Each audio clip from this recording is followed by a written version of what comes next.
जितना हिंदू वो लोग हैं उतना हिंदू मैं भी हूँ। मैं इस बात के लिए एकदम निश्चिंत हूँ कि जो बात मैंने कही है उसके प्रामाणिक साक्ष्य हैं, उसके बिना मैंने कुछ भी नहीं कहा है। मैंने ट्विटर पे कम समय गुजारा है, अध्ययन में ज़्यादा गुजारा है, मैं उसी में ज़्यादा अच्छा महसूस करता हूँ। और प्रसंग इसमें ये है, फिर मुझे कहना खराब लग रहा है, मैंने क्लास में भी ये बात कही है कि कहते हुए मुझे लगता है कि जबान कट जाएगी मेरी, लेकिन अब संदर्भ है तो मैं क्या करूँ, कहना पड़ेगा। इसका ये परिणाम हुआ कि हमारे घर में पहली बार लोग भयभीत हुए। विकास दिव्यकीर्ति कहना ये चाह रहे हैं कि राम और सीता पर टिप्पणी करने के कारण वे और उनका परिवार दहशत में है, जबकि उन्होंने कुछ भी गलत नहीं बोला है। क्या विकास दिव्यकीर्ति एक तरह से हिंदुओं के विरोध में नैरेटिव सेट करने की कोशिश कर रहे हैं? राम ने जो वाक्य बोला है ना, बड़ा खराब वाक्य बोला। मैं तो बोलते हुए मेरी जबान कट के गिर जाएगी, फिर बोलना होगा, क्या करें। तो ऐसा वाक्य बोला है, वो वाक्य ये है कि हे सीते, अगर तुम्हें लगता है कि युद्ध मैंने तुम्हारे लड़ा है तो तुम्हारी गलतफहमी है।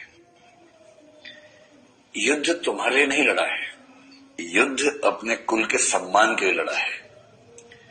और रही तुम्हारी बात, जैसे कुत्ते द्वारा चाटे जाने के बाद घी भोजन योग्य नहीं रहता है, वैसे तुम अब मेरे योग्य नहीं हो।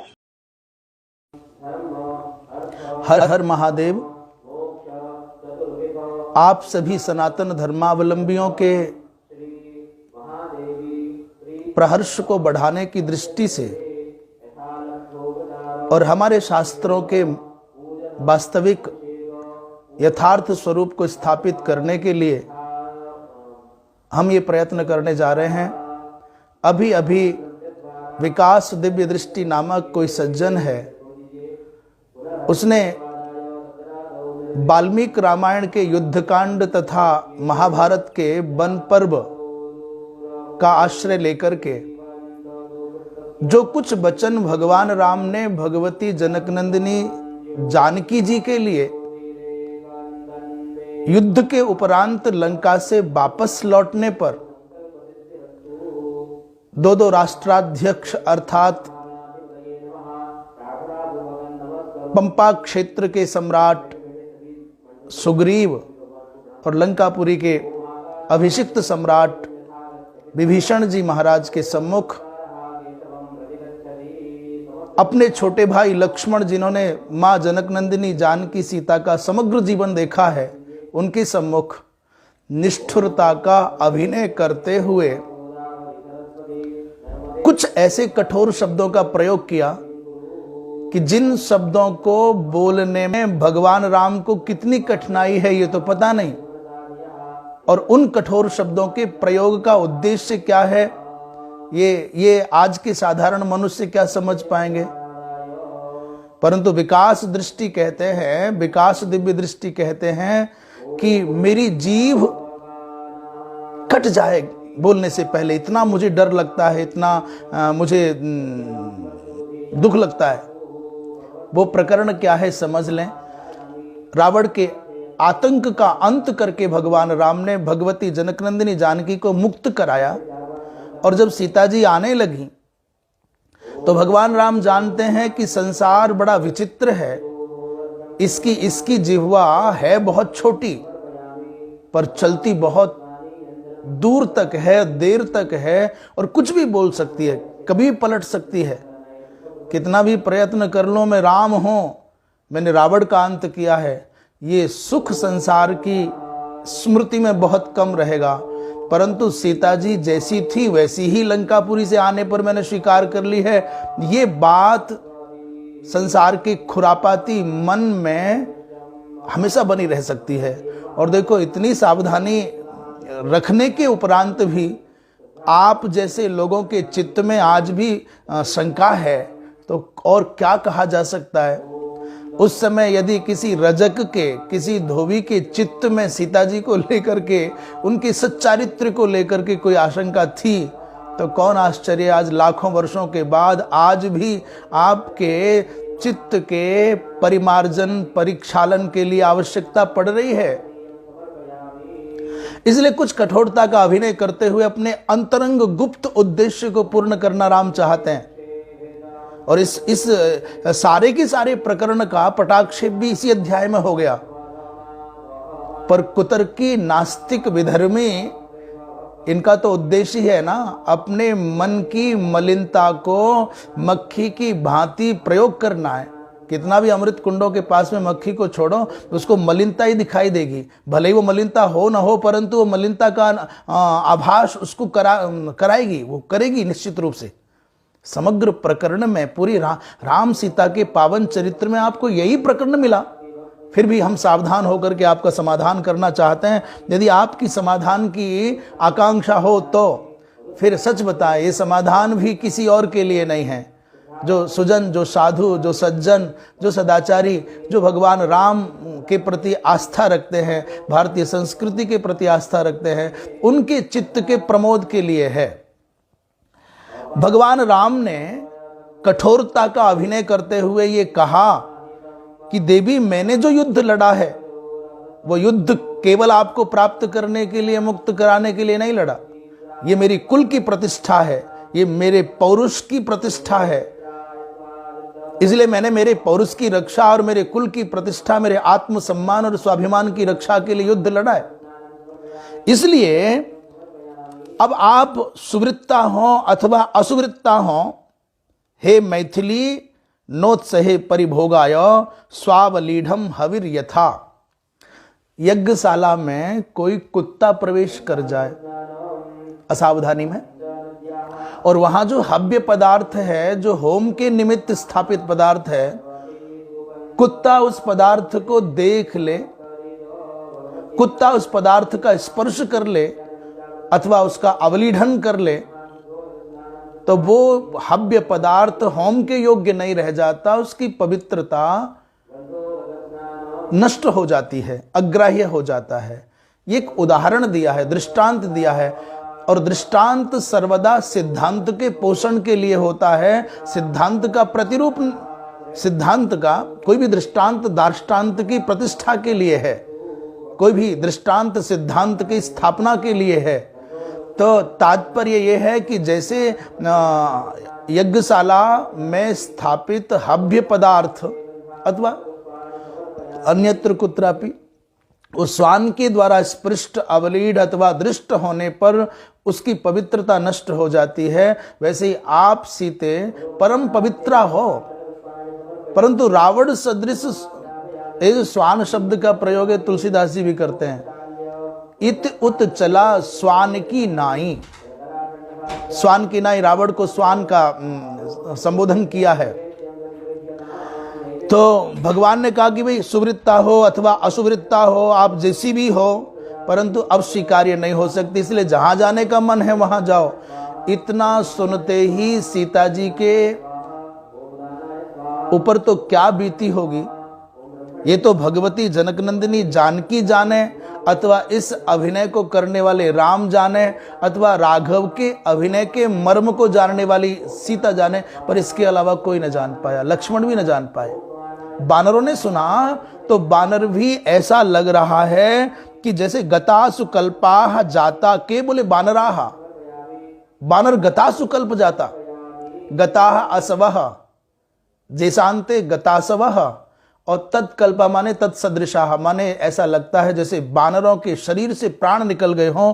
और केवल बानर ही नहीं, बोले सलक्ष्मणाह, लक्ष्मण की भी दशा वही हुई जो बानरों की हुई। कभी आज तक राघव की वाणी में ऐसा कठोरता, ऐसी कठोरता लक्ष्मण ने भी नहीं देखी, और बानरों ने तो कभी राम को इतना कठोर देखा ही नहीं। इसलिए आश्चर्य हो गया। बस जो राम चाहते थे उनके संकल्पों के अनुसार उनके उद्देश्य की आपूर्ति होने लग गई। जैसे ही भगवान राम ने इन शब्दों का प्रयोग किया तो व्यष्टिगत मन मात्र नहीं, समष्टिगत मन भी कंपित होने लगा। दसों दिशाएं ऐसा लगता है जैसे वेदना से, सीता जी की वेदना से एकाकार होकर के धरा कंपित हुई, धरित्री को वेदना हुई, और धरित्री की वेदना से मानो दिशाएं कंपित हुई, दिशाओं को वेदनाएं हुई, और ये वेदना समष्टिगत चेतना के केंद्र ब्रह्मा जी तक पहुंच गई। इसलिए सद्य ब्रह्मा जी महाराज अग्रिम श्लोक में 17वें श्लोक में लिख रहे हैं कि ततो देवो विशुद्धात्मा विमानेन चतुर्मुखः। ब्रह्मा जी महाराज को यहां संबोधन किया विशुद्धात्मा, अर्थात इस सत्य की प्रतिष्ठा के लिए ब्रह्मा जी महाराज पधार रहे हैं। पद्मयोनिर जगत सृष्टा दर्शयामास राघवम। और जैसे ब्रह्मा जी महाराज विमान से आए तो उनके पीछे पीछे साथ साथ ध्यान देना कौन आया है?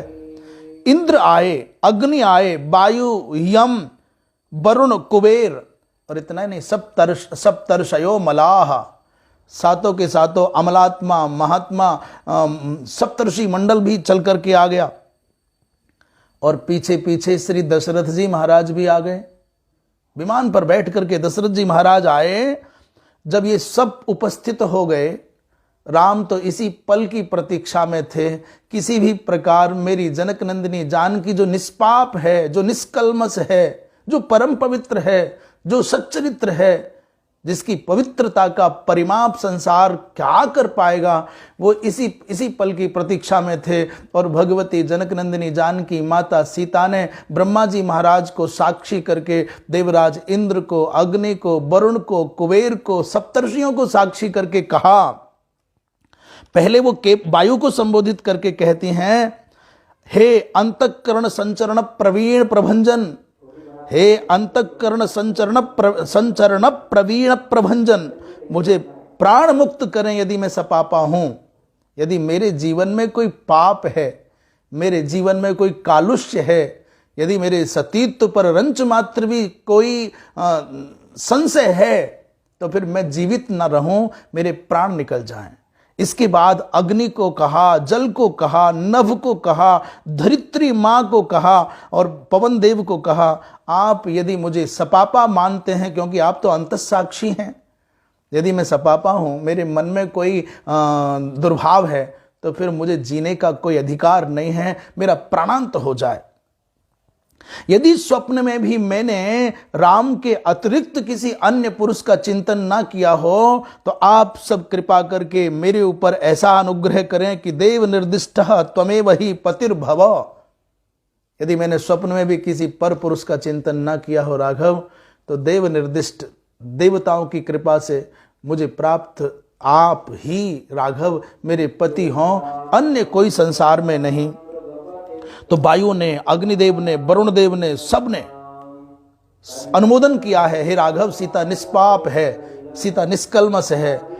दशरथ जी महाराज ने बहुत सम्मान पूर्वक कहा कि राघव सीता निष्पाप है।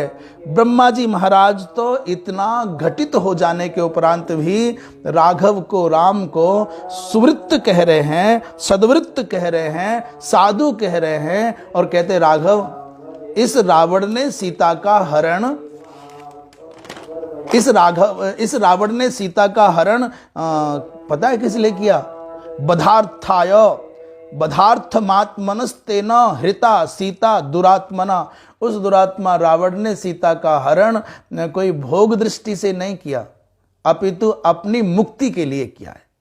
इन राम के कर कमल रूपी तीर्थ में अपने प्राणों की आहुति दूं तो मेरा कल्याण हो जाएगा। बधार्थम आत्मनः आत्मनः बधार्थमेव, अपने बध के लिए। इसमें रामचरितमानसकार ने एक बहुत प्यारी अर्धाली आधी चौपाई लिखी है कि मनमहु बंधि चरण सुख माना। भगवती सीता जी का हरण करने से पहले रावण उनको जगदम्बा मान करके मनी मन प्रणाम करता है और तब लेकर के गया है। तो अन्य प्रकरणों से और ब्रह्मा जी महाराज भरी सभा में देवताओं के सम्मुख, दो राष्ट्राध्यक्षों के सम्मुख सारे संसार को संबोधित करते हुए कहते हैं, हे राघव मैंने सीता जी की सुरक्षा का उपक्रम पहले कर दिया। नलकूबर के शाप के माध्यम से रावण को शाप लगा है। रावण को शाप क्या लगा? यदि कोई ऐसी स्त्री जो तुमको नहीं चाहती रावण, यदि ह्यकामाम सेवे, तो उस स्त्री का तुम सेवन करना चाहोगे तो शतधास्य फलेन मूर्धा इत्युक्तः सो भवत्पुरा। यदि रावण किसी ऐसी स्त्री के प्रति आसक्त होकर के यदि अपना दुर्भाव व्यक्त करना चाहेगा तो उसका सर 100 भागों में खंड खंड होकर के बिखर जाएगा। इस शाप को रावण जानता है, इसलिए अशोक वाटिका में रहने वाली जनक नंदिनी जानकी माता सीता को वो स्पर्श भी नहीं कर सकता। फिर सीता कोई सामान्य है क्या?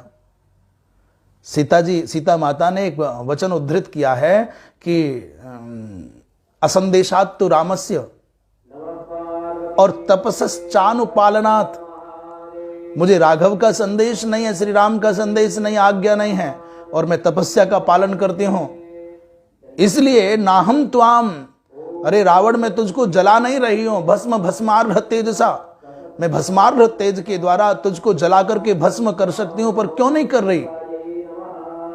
क्योंकि मेरे राम की आज्ञा नहीं है और मैं तपस्या का अनुपालन करती हूं, इसलिए। तो अतः सीता के विषय में राघव शंका नहीं करना, नात्र शंका त्वया कार्या, ये व्यवस्था पहले ही हो गई। इसलिए सीता विशुद्ध है, निष्पाप है, निष्कल्मश है। दशरथ जी महाराज अनुमोदन करते हैं, तब भगवान राम सब देवताओं को नमस्कार करके और भगवती जनक नंदिनी जानकी को अपने सुहृदों के द्वारा, अपने शुभ चिंतकों के द्वारा, वहां उपस्थित जन समाज के द्वारा अनुमोदित, अभिनंदित होकर के सीता को स्वीकार कर लेते हैं। ततो देवान नमस्कृत्य और सुहृदवी रभिनंदितः। इसलिए भैया, जो सीता जी के प्रति कठोर वचन भगवान राम ने बोले हैं, उनका उद्देश्य क्या है ये समझना चाहिए ना। आप अकारण भगवान राम के वचनों को आधार बना करके, वो चाहे पुरुषोत्तम अग्रवाल हो और चाहे कोई तथा कथित कम्युनिस्ट वामपंथी, हमारे धर्म की मर्यादाओं को छिन्न भिन्न करने की संकल्पना मन में पालने वाले कितने आए कितने चले गए। आप जैसे भी आए हो चले जाओगे। अपने तर्कों से, अपने कुतर्कों से, अपनी कुमति से, अपने कुमतों से आप सनातन परंपराओं को, इन पर प्रहार तो कर सकते हो पर क्षति नहीं पहुंचा सकते। कितने भी मेघाडंबर, कितने भी काले काले घने घने विकराल बादल सूर्य को ढकने का प्रयत्न करें, परंतु साहब सूर्य तो सूर्य है। कितना भी प्रयत्न कर लें परंतु कुछ होने वाला नहीं है। पर यह सिद्ध हो जाता है आपकी जो संस्कृति है, आपके जो पारिवारिक संस्कार हैं, आपकी जो मानसिकता है, आपकी जो चेतना है, उसमें कितना प्रदूषण भरा है इसका पता चल जाता है। मेरे राम पर आक्षेप लगाने वाले जो भी लोग हैं, ये सूर्य पर थूकने का काम करते हैं। ये थूक सूर्य तक नहीं पहुंचेगा, आप पर ही गिरेगा। इससे आपकी आपके चरित्र का पता चलता है, आपके चिंतन का पता चलता है।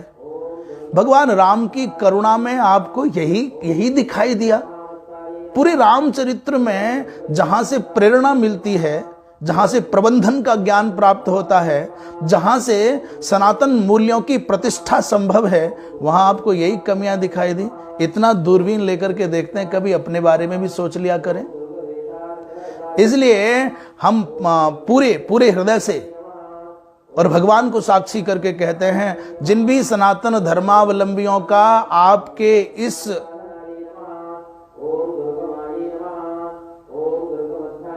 आपकी इस बकवास से जो दिल दुखा है, आप दिव्य कीर्ति कैसे हो जाएंगे? सज्जनों का चित्त व्यथित हो आपके आचरण से तो आपको कीर्ति कहां, आप अभागे हैं। सत्कीर्ति तो वही है जिसमें सज्जनों का हृदय प्रमुदित हो और दुरात्मा दुखी हो। और तुम्हारे वचनों से तो दुरात्मा, दूषित मानसिकता के लोग ही प्रसन्न होंगे। इसमें सनातन धर्म का कहां उपकार हुआ? कोई बात ऐसी है, देखो एक प्रकरण में मान लीजिए किसी व्यक्ति का कोई संबंधी स्वजन संकट में पड़ गया, किसी कारण से पड़ गया, वो सज्जन व्यक्ति का संबंधी भी अच्छा है, उसके ऊपर मिथ्या आरोप लग जाए, कलंक लग जाए, तो उस कलंक को मिटाने के लिए प्रयत्नशील सज्जन व्यक्ति कदाचित कभी कभी कृत्रिम आक्रोश भी दिखाते हैं और भरे समाज में कहते हैं, जाओ तुमने हमारी नाक कटा दी, तुमने हमारे कुल पर कलंक लगा दिया, तुमको अब हम देखना नहीं चाहते। इसका उद्देश्य ये नहीं होता कि उसको त्याग रहे हैं। हृदय तो पीड़ा से भरा होता है। मेरा बालक परम पवित्र है, इसमें कोई खोट नहीं है। समय का चक्र है, इसके माथे पर मिथ्या दाग लग गया है, कलंक लग गया है। उस कलंक का परिमार्जन करना उद्देश्य है। जैसे भरतलाल जी महाराज मैया कैकेयी को कहते हैं कि तुमको मैं देखना नहीं चाहता, गरिन जीह मुंह परेव न कीरा। ये कहना उद्देश्य नहीं है भरत जी का उद्देश्य तो यह है कि मेरी माँ में वो सामर्थ्य नहीं है कि मेरी राम को वनवास दे सके। ये लीला तो सूत्रधार तो राम है, पर बेचारी मेरी मैया के माथे पर मिथ्या कलंक लगा है, इसे मुझे मिटाना है। इस उद्देश्य को ध्यान में रख करके कठोरता का अभिनय भरत करते हैं। ठीक वैसे ही मेरी सीता के माथे पर मिथ्या कलंक लगाने वाले समाज का मैं निराकरण कैसे कर पाऊंगा, इस उद्देश्य को ध्यान में रख करके कृत्रिम आक्रोश, कृत्रिम कठोरता, कृत्रिम क्रूरता का अभिनय भगवान राम करते हैं। और जैसे ही भगवान राम ने आक्षेप लगाया तो जानते हैं क्या हुआ है। ब्रह्मा जी आए हैं, देवराज इंद्र आए हैं। ये कोई सामान्य घटना नहीं, और सबने सीता जी की पवित्रता की साक्षिता दी है। भगवती सीता के माथे पर मिथ्या कलंक न लगे, और इतनी सावधानी करने के बाद भी देखा ना आपने, आपके जैसे मुझे तो लगता है आज भी वो रजक, वो धोबी मरा नहीं। व्यक्ति चला गया पर प्रवृत्ति नहीं मरी। आप जैसे वंश परंपराओं का निर्वाह करने वाले रजक सदा रहेंगे, पहले से भी थे, आज भी हैं और आगे भी रहेंगे। पर मेरे राम तो दिव्य देदीप्यमान, दिव्य भास्कर के समान हैं। उन पर कितना भी तुम प्रयत्न कर लो, आक्षेप लगा न पाओगे। तो मैं सज्जनों के प्रमोद के लिए बड़े विश्वास पूर्वक कहूँ, ये छोटे छोटे प्रहार सदा से होते आए हैं, सदा तक होते रहेंगे। हम इन सब आक्षेपों का निराकरण करते हैं और अपने स्वरूप में, अपने स्वभाव में आनंदित रहना है। हमें किसी के प्रभाव की कोई परवाह नहीं है। हमें न किसी के प्रभाव में जीना है, न किसी अभाव में जीना है। हमको अपने स्वभाव में जीना है, क्योंकि हम आनंद घन भगवान राघवेंद्र के भक्त हैं। हर हर महादेव।